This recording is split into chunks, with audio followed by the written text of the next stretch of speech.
All right, now this is a fun one.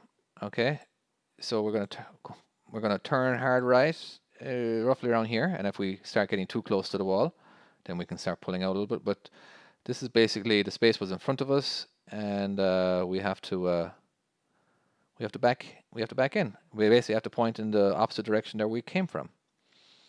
All right, now we're just going to keep go as wide as we can.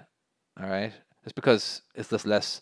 If this was a real truck, that is, your tires wouldn't be as worn as much. But there's nothing wrong with this either. There we go. Let's keep going. Then we're going to use the area that we came from.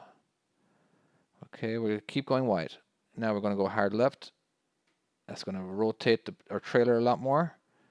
And now we are pointing towards it. Okay, let's get our steers pointing straight, and now all we have to do is a straight back. Go as fast as you want, whatever, it's a game. Okay, small little maneuvers. Obviously we couldn't drive into this space because of the arrows. I did that so you guys wouldn't just drive into the space and get the easy stars.